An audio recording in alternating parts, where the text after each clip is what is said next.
Hello and welcome back to the Bowling Sisters. The sisters are back, and today we are talking about the games which happened on Sunday.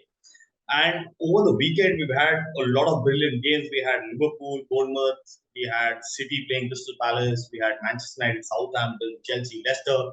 All of it you're going to be finding on this side of the screen. So do let us know. And yes, if you like such kind of content, do like, share, subscribe, enable those notifications. We're going to be talking about Sunday's fixture as well as the midweek fixtures which are going to be coming across. So this is going to be a review preview kind of a video for this time around. So first, let's get into it. Now, first game which we had on Sunday was between Aston Villa and West Ham. It was, see, very honestly, Aston Villa and Steven Gerrard right now I feel are on borrowed time. The kind of signings which Aston Villa did, but the gelling between the team is still missing.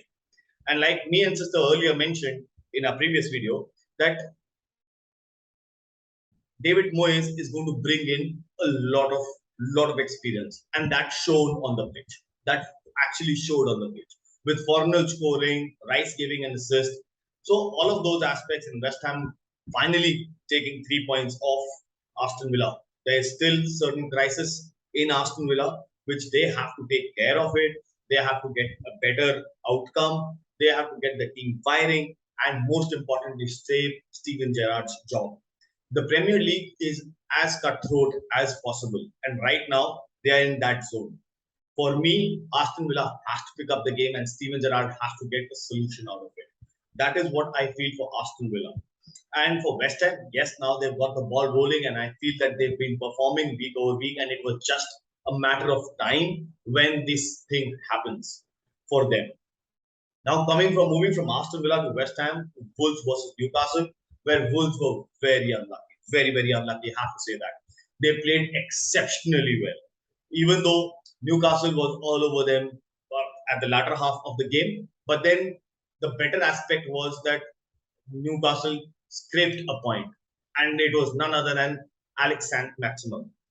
And what a goal! It was in the 92nd, 88th, 89th, 90th minute where he scored a goal, and it was a beauty of a shot. Outside the box, 30 yarder, lovely shot on the volley. And there are very few times you see such a brilliant shot coming across. And that is what happened. For me, Wolves were very unlucky, and Newcastle were equally lucky. And they've continued this spree for the coming games. And I hope they continue this spree because they've got some big games coming across in the coming games.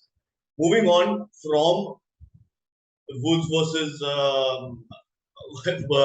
Wolves versus Newcastle, we'll go on to Nottingham Forest versus Spurs, which would have been a very tough game for Nottingham playing at their home game. In the home ground. But then at the end of the day, what happened was what we all knew. Antonio Conte is the difference. Antonio Conte did it.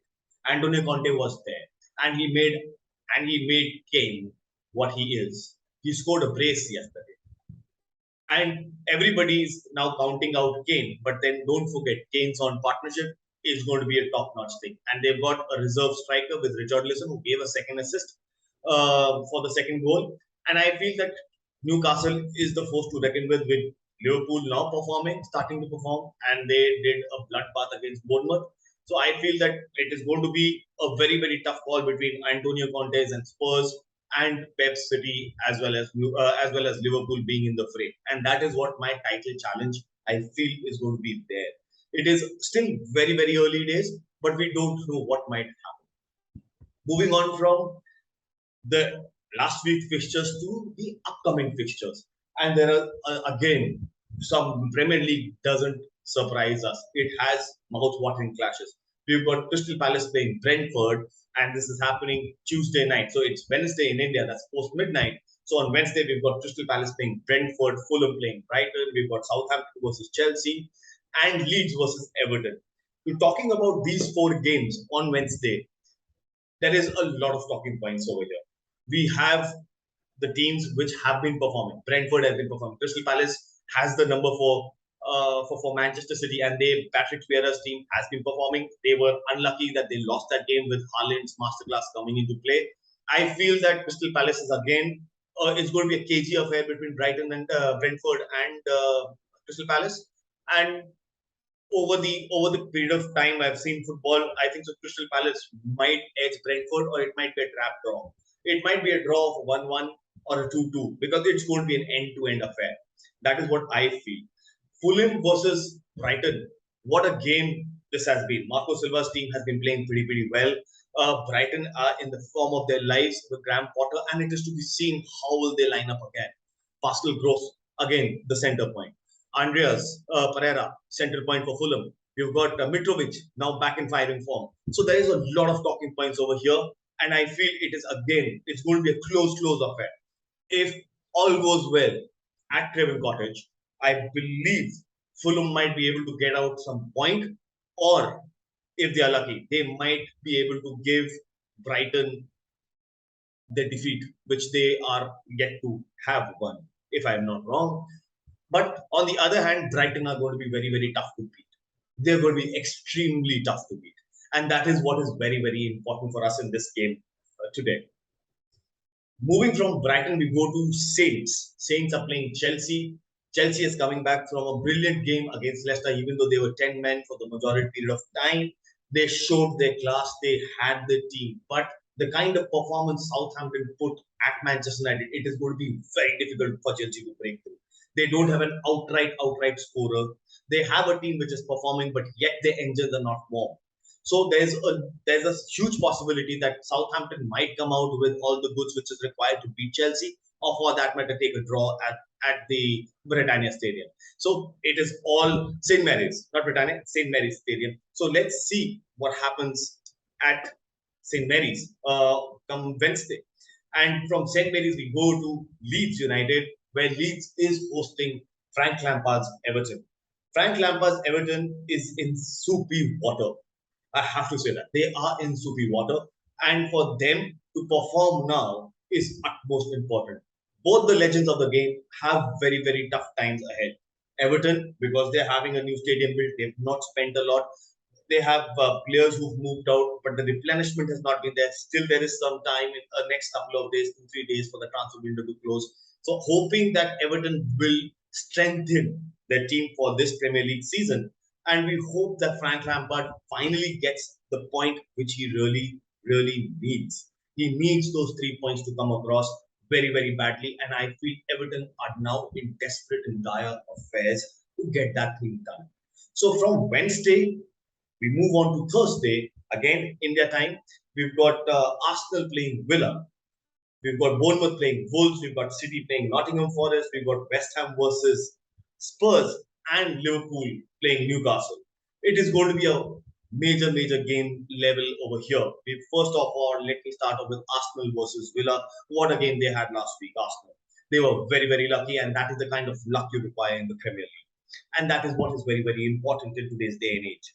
Luck is very important. They're playing Villa, who are out of luck, and they need a divine intervention right now, and love, support, and the luck which is required to win a Premier League game. They have the team, they have the resources, but I hope they can get it around. Right now, right now, Aston Villa is in tatters. Right now, they need a lot of support.